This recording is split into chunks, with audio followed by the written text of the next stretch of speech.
Pemirsa, saat ini kita sudah terhubung dengan pengamat politik Amerika Serikat Suzy Sudarman melalui sambungan Zoom. Selamat pagi, Ibu Suzy. Selamat pagi. Ya, baik. Terima kasih Bu Suzy sudah bergabung di Breaking News Metro TV. Bu Suzy, ini sudah resmi dinyatakan investigasi atas dugaan percobaan pembunuhan terhadap Donald Trump di tengah orasi kampanyenya. Bagaimana Anda melihat insiden ini, Bu Suzy? Ini menjadi kampanye terakhir Donald Trump sebelum adanya konvensi dari Partai Republik. Apa spekulasi yang paling kencang beredar terkait insiden ini? Pertama, yang paling fundamental adalah adanya revolusi informasi dan konflik yang baru yang muncul karena revolusi informasi tersebut. Jadi revolusi informasi telah membuat masyarakat Amerika lebih mudah terpecah karena tiba-tiba muncul kelompok woke, ya, yang disebut woke adalah adjektif yang diambil dari bahasa Inggris yang berarti waspada terhadap rasisme dan diskriminasi. Mereka termasuk dalam kelompok anti-fasis.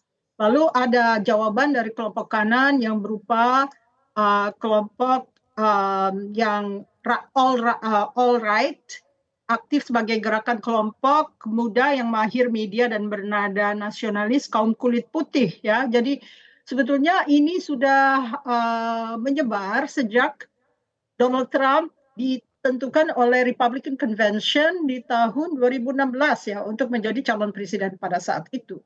Sehingga dia memanfaatkan perpecahan Amerika ini dengan menggunakan kelompok-kelompok kanan untuk menghidupkan kampanyenya agar dia bisa mengalahkan Hillary Clinton yang pada saat itu opini publik sangat tinggi mendukung Hillary Clinton. Jadi dia berusaha keras sebagai seorang kanan yang jarang sekali mendapatkan penerimaan dari kelompok liberal di Amerika yang sebetulnya lebih cenderung kepada keadilan dan mencoba menciptakan multicultural society di Amerika Serikat. Lalu dia menggunakan cara-cara yang sangat digambarkan oleh Madison zaman dulu bahwa ada kelompok-kelompok yang akan menghasut, gitu ya, menghasut dalam arti menggunakan demagoguery dalam bahasa Inggris. Demagog adalah seorang yang paling ditakuti dalam konstitusi Amerika, sehingga mereka sengaja membuat penjaga agar demagog itu tidak bisa berlangsung secara baik. Tapi ternyata hal itu dirubah oleh Donald Trump dengan menggunakan data dari Facebook yang diberikan kepada Cambridge Analytica untuk menganalisa opini publik Amerika dan mencoba menggaduhkan suasana sehingga akhirnya kelompok kanan ini seperti kelompok yang mayoritas, padahal sesungguhnya masyarakat Amerika itu lebih sentris, lebih liberal, yang tidak suka akan rasisme, tidak suka akan perpecahan. Tapi metodologi teknologi baru ini telah membuat Amerika menjadi agak berbeda, gitu ya, karena dia bisa menggunakan kata-kata, karena dia dianggap sebagai selebriti dalam TV-TV Amerika Serikat, dan sehingga Donald Trump tiba-tiba menjadi seorang yang populer, gitu. Orang menyangka dia akan membela kaum perempuan, dan kaum perempuan di sektor kota-kota tadinya membela dia, tetapi akhirnya terbukti bahwa dia melakukan beberapa kekerasan yang akhirnya menyudutkan sistem demokrasi Amerika sendiri. Ya, tentu akan sangat berdampak terhadap image ataupun sistem yang sudah dibangun di sana, ya, di Amerika Serikat.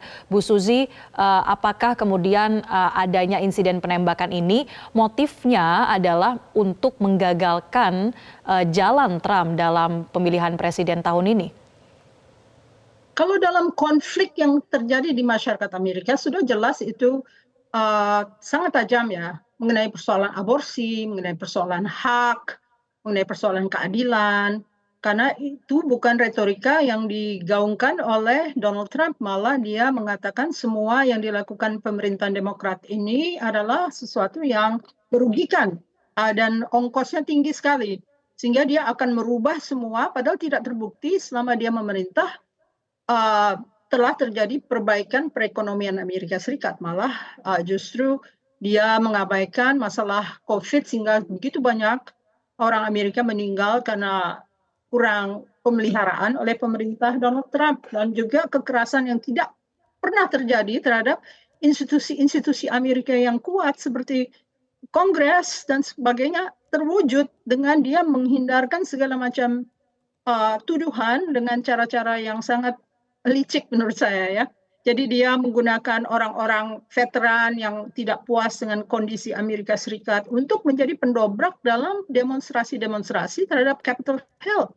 Dan ini sesuatu yang sungguh janggal dan sayangnya sebetulnya Amerika banyak bisa kita pelajari karena banyak orang pandainya, tetapi dengan adanya model yang menakjubkan dari kelompok Trump dan right wing white supremacist ini sehingga orang menjadi lebih takut untuk belajar dari Amerika padahal sebetulnya masih banyak ilmu-ilmu yang bisa kita gali untuk memperbaiki kondisi bangsa kita sendiri. Terkait dengan yang memicu adanya insiden ini ya, Bu Suzy, selain yang tadi Anda sampaikan, mungkin ada pihak-pihak yang memang menganggap sosok Trump ini sebagai demagoguery. Tadi Anda sampaikan ya, pihak yang menjadi dalam tanda kutip musuh bersama seperti itu dari demokrasi Amerika Serikat. Tapi apakah ada pemicu lainnya terkait dengan insiden ini? Misalnya karena memang gaya kampanye Trump atau sosok ia yang kontroversial dalam memberikan diksi-diksi, dalam memberikan mungkin serangan-serangan amunisinya untuk rivalnya saat ini Joe Biden, atau mungkin karena memang tingkat kekerasan itu sudah mulai meningkat saat ini, Bu Suzy, dalam kontestasi politik. Apa analisa Anda terkait pemicunya? Oke. Ini daerah ini, Butler, Pennsylvania, adalah orang kanan. Dan penembaknya mungkin kurang jitu karena tidak terbiasa dengan penggunaan senjata. Jadi kalau saya bilang, mereka memilih wilayah yang sebenarnya kanan sehingga kelihatannya NRA atau pembiaran senjata tajam itu menjadi agak diskredit gitu. Padahal sebetulnya orang yang menembak itu mungkin orang-orang yang agak kiri, jadi tidak terbiasa menggunakan senjata-senjata sehingga akhirnya meleset, tidak bisa menembak presidennya. Jadi sebetulnya ini sebuah drama yang kita nggak akan tahu sampai nantinya diketahui insiden ini siapa pemicunya dan kenapa dilakukan hal tersebut. Kadang-kadang penggunaan senjata itu sangat lazim sih ya, tapi kalau dilihat bahwa dia meleset tidak seperti Oswald waktu menembak JFK, kelihatan sekali bahwa ini adalah satu permainan dari kelompok yang tidak terbiasa menggunakan senjata tajam ya. Oke, jadi Bu Suzy, kalau dari insiden ini saja Anda menganalisa ini satu bentuk serangan yang dilakukan oleh seorang amatir? Bukan amatir tapi seorang yang tidak terbiasa menggunakan senjata tajam gitu ya. Kenapa tidak tepat gitu lah ya kalau misalnya orang white supremacist atau skinheads atau orang-orang yang dianggap sebagai konco-konco dari Donald Trump, tentunya mereka terbiasa karena mereka biasanya jadi veteran militer dan terbiasa untuk menjadi sniper, akan lebih tepat jatuhnya presiden saat ditembak gitu ya. Tapi di sini justru meleset. Jadi biasanya seperti Reagan juga ya. Reagan juga nggak terlalu tepat ya untuk ditembak. Biasanya yang golongan kiri itu jarang-jarang menggunakan senjata sebagai alat yang terbiasa lazim untuk melakukan pembalasan terhadap satu atau dua orang lainnya. Baik. Ya, Bu Suzy, terkait dengan insiden ini juga, kalau kita dengarkan ya tadi laporan dari rekan jurnalis VOA bahwa untuk para peserta kampanye ini mereka mengikuti dengan tertib dan ada pemeriksaan keamanan yang sangat ketat. Bahkan untuk barang-barang bawaan diperiksa, ada sejumlah barang seperti makanan, minuman yang tidak bisa dibawa masuk. Ini artinya kan sudah steril seharusnya ya, bahkan ada Secret Service yang berjaga di sana, memantau bukan hanya di ground, bukan hanya di darat, tapi juga mungkin dari udara, dari segala sudut. Tapi analisa Anda mengapa kemudian masih saja terjadi adanya insiden penembakan yang menargetkan seorang Trump? Penembaknya itu berada di atas barn atau rumah-rumah yang untuk kandang binatang ya. Jadi angle-nya itu kebetulan tertutup oleh atap dari barn tersebut atau kandang tersebut sehingga waktu orang-orang melihat ada orang naik dengan membawa senjata, memberitahu polisi, polisinya tidak melihat. Jadi ini di luar dari uh, perimeter eventnya. Jadi dia di atas sebuah barn di sebuah tempat pertanian. Apakah kemudian ini menjadi satu catatan yang bisa mengkritisi atau bisa dikatakan menjadi suatu kelalaian begitu Bu Suzy dari mekanisme pengamanan sebuah event yang melibatkan adanya kandidat calon presiden Amerika Serikat? Tentunya mereka akan memperhitungkan karena ini tidak pernah diperhitungkan bahwa ada sebuah kampanye modern, ada penembakan gitu ya. Jadi mereka sendiri juga agak kurang sigap untuk mengamati hal tersebut karena biasanya biasanya semua berlangsung secara baik kalau dilihat dari demokrasi yang berlangsung di Amerika Serikat. Tetapi kan menjelang ini adalah kasus-kasus yang begitu merobek-robek loyalty dari masyarakat Amerika terhadap Donald Trump ya, misalnya kelompok kanan lah, misalnya soal aborsi, soal perpajakan yang akan dikurangi untuk korporasi, padahal mayoritas rakyat Amerika sedang agak susah dan kebanyakan employment atau pekerjaan itu dilangsungkan di masa pemerintahan Biden. Jadi banyak hal-hal yang menakutkan yang terjadi di Amerika Serikat yang sebetulnya kalau dimanfaatkan kekuatan-kekuatan brain power mereka, cara-cara untuk meredakan konflik, tapi sementara orang yang kita sebut penghasut itu masih hadir, tentunya akan susah sekali untuk universitas atau orang-orang pandainya mendekati kalangan-kalangan yang berkonflik secara mendalam, yaitu kan ini konflik sebetulnya konflik antara kelompok urban dengan kelompok rural. Yang rural itu sangat Kristen, sangat tidak suka ras berbeda dari kulit putih. Dengan orang urban isinya perempuan berkarir, orang-orang ras berbeda dan sebagainya. Dan biasanya mereka terdidik, sedangkan orang-orang rural itu kurang berhasrat untuk menjadi terdidik sehingga mereka dengan mudah dihasut dengan segala macam, apalagi dengan adanya insentif dari kelompok media yang melakukan penerbitan dari QAnon misalnya. QAnon itu udah semacam jadi Tuhan mereka yang mereka harus patuhi gitu. Apa yang QAnon ceritakan itu akan harus dilakukan seperti mereka menangkap shaman atau dukun-dukun dari QAnon di Capitol Hill ya, yang nggak tahu sekarang masih ditahan atau tidak. Tapi ternyata kelompok yang berbeda kalau diisolasi itu merupakan sesuatu yang berbahaya bagi suatu bangsa. Jadi kita harus belajar di sini untuk bangsa Indonesia agar menciptakan keadilan seadil-adilnya dan tidak mengisolasi satu kelompok tertentu sehingga mereka menciptakan hayalan-hayalan untuk bisa membenci kelompok lainnya.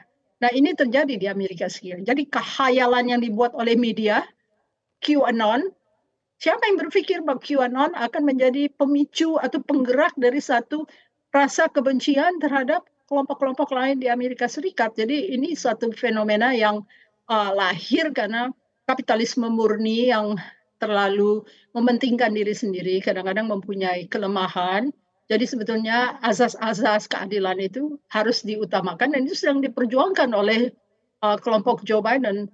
Tapi masalahnya kan banyak keadaan ya yang membuat Joe Biden juga kehilangan muka karena misalnya keterlibatan Amerika dalam pemboman di Palestina dan sebagainya itu mungkin juga telah menimbulkan kekecewaan bahwa gambaran tentang Amerika yang demokratik, yang mempunyai rasa humanity yang tinggi, itu tiba-tiba terkecoh oleh satu tindakan yang agak fasis ya.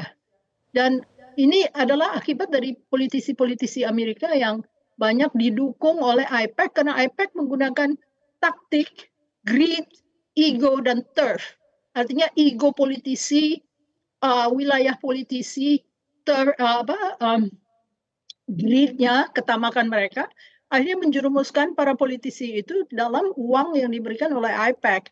Dan itu mempunyai dampak terhadap rakyat Amerika yang punya kepercayaan akan adanya America the Beautiful, Amerika yang sangat moderat, yang sangat demokratik, yang sangat baik terhadap satu sama lain, tiba-tiba terjerembab oleh satu kondisi di mana mereka tidak bisa menerima ya. Jadi kemarahan-kemarahan yang dipicu ini mungkin akhirnya menyebabkan seorang yang menghasut, yang membuat fasisme itu sebagai realitas di Amerika dan mereka tidak ingin fasisme itu muncul, mungkin itu yang memicu sekelompok orang yang berpikir Donald Trump harus dihabisi gitu ya. Kalau Hmm. ini versi saya sendiri karena orang Amerika itu baru saja ketemu dengan Donald Trump 2016 yang worship atau menyembah kepada kekananan dan fasisme yang jelas telah melanda Amerika Serikat dengan dahsyat dan jangan sampai insiden ini membuat rakyat Amerika justru memilih Donald Trump karena itu salah dan media Baik. jelas jelas menghancurkan reputasi Biden. Kalau kita lihat Hmm. media-media Amerika, karena media Amerika kan memang dimiliki oleh korporasi. Biden sudah benar-benar dihancurkan oleh mereka. Baik, Juga kita akan bahas lebih lanjut semoga Bu Suzy misalnya terkait dengan ya dampak dari insiden ini terhadap bagaimana masyarakat Amerika saat ini melihat ya kinerja pengamanan dari tentunya jajaran juga dari pemerintahan Presiden Amerika Serikat saat ini Joe Biden yang juga menjadi rival dari Donald Trump di Pilpres berikutnya. Kita akan bahas usai jeda, Bu Suzy dan pemirsa tetaplah bersama kami di Breaking News Metro TV. Pemirsa Anda kembali di Breaking News Metro TV. Kami saat ini membahas terkait dengan insiden penembakan terhadap kandidat Presiden Amerika Serikat Donald Trump dan bergabung bersama kami pengamat politik Amerika Serikat Suzy Sudarman. Bu Suzy, tadi kita sudah membahas ya beberapa poin terkait kemungkinan adanya terjadinya insiden ini adalah Anda sebutkan tadi karena mungkin ada beberapa pihak atau kelompok ekstrim tertentu yang memang melakukan penghasutan begitu ya. Ini analisis dari Anda kemudian ingin menghabisi Donald Trump yang saat ini sedang berkontestasi untuk Pilpres berikutnya di Amerika Serikat. Nah, Bu Suzy, kalau kita melihat saat ini kan artinya sebentar lagi gitu Pilpres di Amerika Serikat akan digelar. Apa yang kemudian mempengaruhi persepsi dari publik Amerika Serikat saat ini atas adanya insiden penembakan terhadap Trump? ada dua kemungkinan. Yang negatif adalah kalau masyarakat Amerika tiba-tiba simpati terhadap Donald Trump karena kejadian ini, sehingga mereka memilih Donald Trump. Semoga hal ini tidak terjadi karena sebetulnya ada masalah-masalah kebebasan berpendapat, kebebasan untuk melakukan tindakan terhadap tubuh seorang perempuan dan sebagainya itu masih harus diilhami oleh kemenangan Partai Demokrat. Kalau Partai Demokrat bisa menang di Kongres, mungkin keputusan-keputusan Supreme Court yang sudah sangat kanan itu bisa dialihkan menjadi lebih adil gitu terhadap publik Amerika Serikat. Jadi itu yang saya harapkan. Kalau misalnya betul-betul masyarakat Amerika sudah buta dan tertarik untuk memilih Trump karena medianya sangat mendukung dan menjerumuskan Biden sebagai seorang yang inkompeten, mungkin yang terjadi justru yang dramatis yang sebenarnya tidak saya harapkan ya itu pilihan pribadi. Kalau menurut saya dunia ini masih membutuhkan Amerika Serikat untuk menstabilkan system of states. Nah itu sangat kita dambakan dalam artian public goods yang berupa international security. Kalau tanpa itu kayak apa dunia ini akan terjadi karena belum ada penggantinya untuk menjadi penjaga system of states tersebut ya. Jadi saya lebih dari sudut keamanan Indonesia ke depan dan bisa belajar banyak dari Amerika Serikat karena memang mereka society-nya sudah sangat terbentuk ya dan masyarakat yang punya kepandaian bisa kita share untuk bisa mendamaikan bangsa. Karena kita juga menghadapi hal yang sama dalam artian revolusi teknologi ini telah membawa konflik-konflik yang sangat dan kita harus menghindarkan itu dengan kemampuan objektif berpikir secara rasional tanpa diskriminasi dan menciptakan keadilan yang memakmurkan seluruh bangsa karena tidak bisa kita mengisolasi satu kelompok tertentu hanya karena kita membenci mereka atau tidak mengikut sertakan semua dalam partisipasi nasional, pembangunan nasional dan sebagainya. Jadi ini suatu pembelajaran yang sangat baik bagi dunia.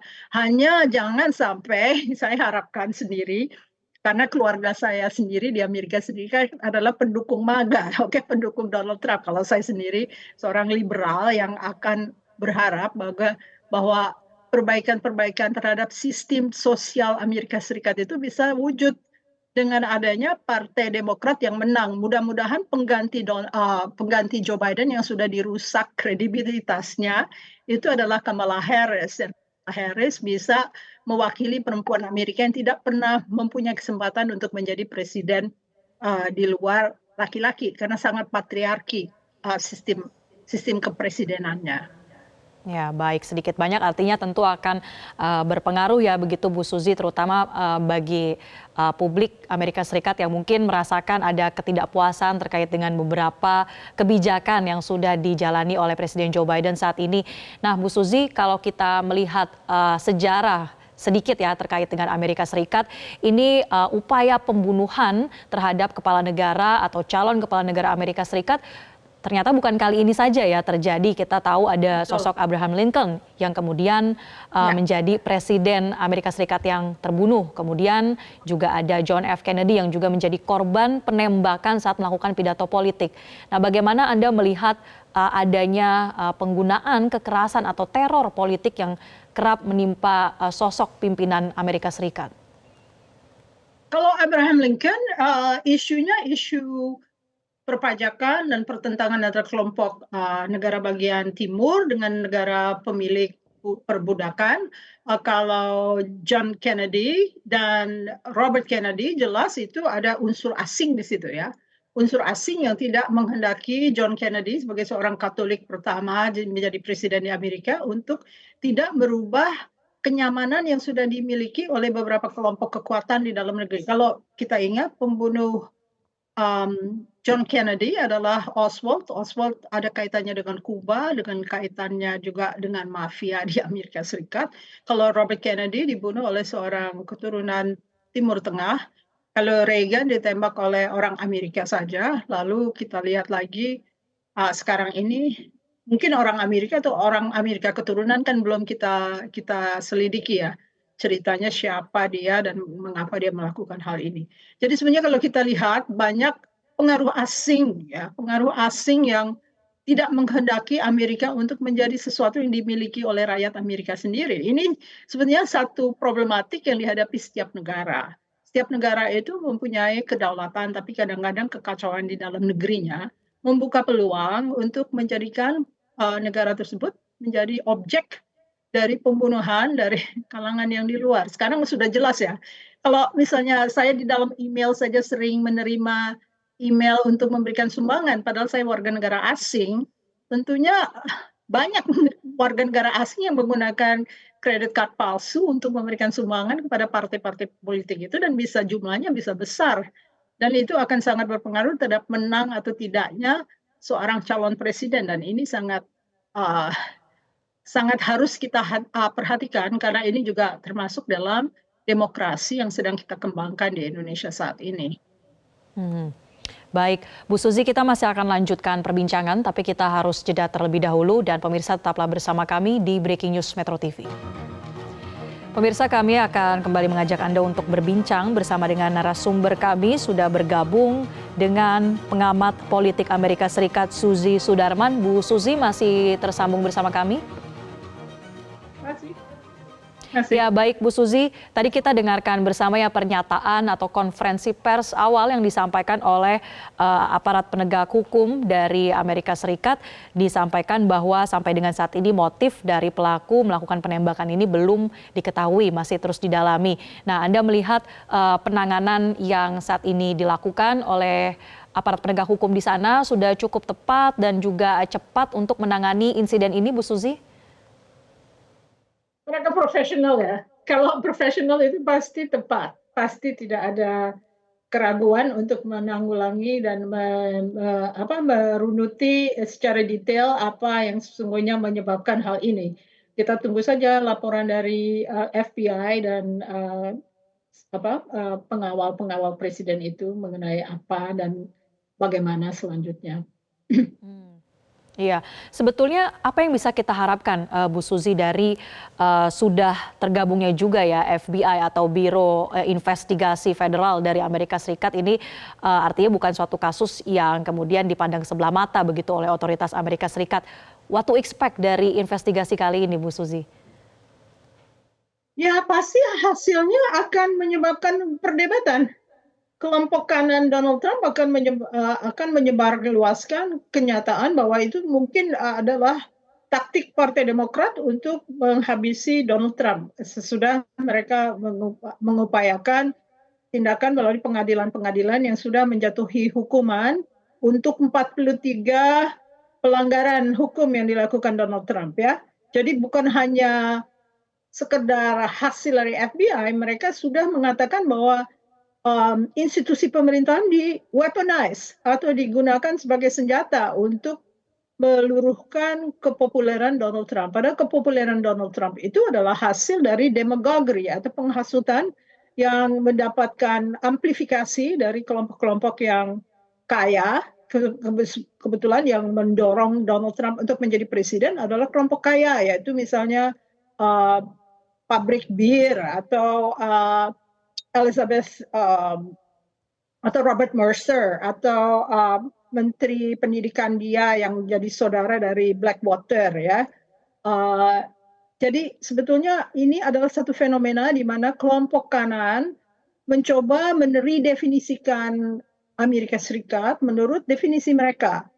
Definisi mereka adalah kelompok bisnis sudah tidak puas dengan peperangan yang tidak ada akhirnya, yaitu never ending war atau long time war yang selalu dilakukan oleh Amerika Serikat, dan mereka menganggap mereka tidak mendapatkan keuntungan dari ini semua. Padahal sebetulnya yang dilakukan Joe Biden adalah misalnya dari peperangan yang terjadi dan uh, menyatukan kembali NATO itu menghasilkan dana untuk membuat senjata. Jadi apakah ini cukup memuaskan mereka atau ini belum cukup sehingga mereka merasa bahwa hadirnya Donald Trump akan memulihkan kondisi Amerika Serikat yang sebenarnya tidak mungkin lagi dalam kondisi persaingan dunia di dunia sekarang ini.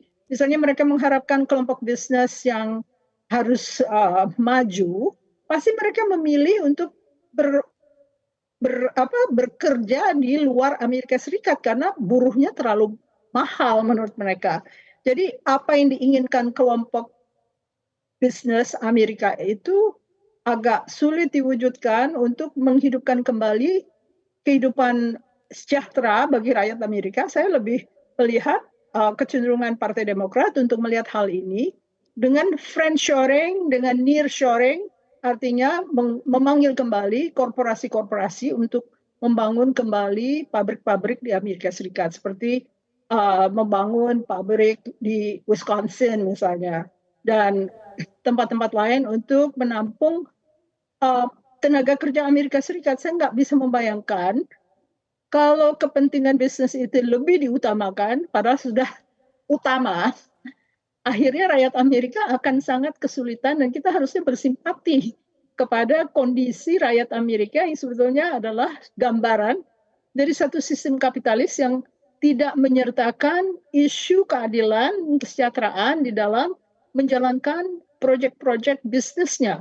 Jadi ini menjadi cermin untuk bangsa kita. Jangan sampai kapitalisme murni tanpa keadilan itu terwujud dengan cara kerjasama antara presiden dengan oligarki dan menghilangkan kelompok sipil atau civil society dari arena pertarungan di dalam negeri. Nah, ini yang sebetulnya contoh jelas bahwa sebetulnya yang harus kita runut adalah apa yang diinginkan oleh bapak-bapak pembina Indonesia, juga seperti framers dari US Constitutions, itu sangat mementingkan tidak adanya penghasutan-penghasutan yang bisa membuat Amerika Serikat menjadi lebih jauh ketidakadilannya dibandingkan sekarang ini. Baik, kita akan terus nantikan Bu Suzy bagaimana perkembangan investigasi terkait insiden penembakan Trump, kemudian sejumlah catatan yang tadi Anda sebutkan terkait dengan bagaimana insiden ini akan mempengaruhi kontestasi Pilpres Amerika Serikat yang akan digelar sebentar lagi. Ini kita menjadi catatan yang menarik dan akan terus kita dalami. Sekali lagi terima kasih pengamat politik Amerika Serikat Suzy Sudarman telah bergabung bersama kami di Breaking News Metro TV. Jelajahi cara baru mendapatkan informasi. Download Metro TV Extend sekarang.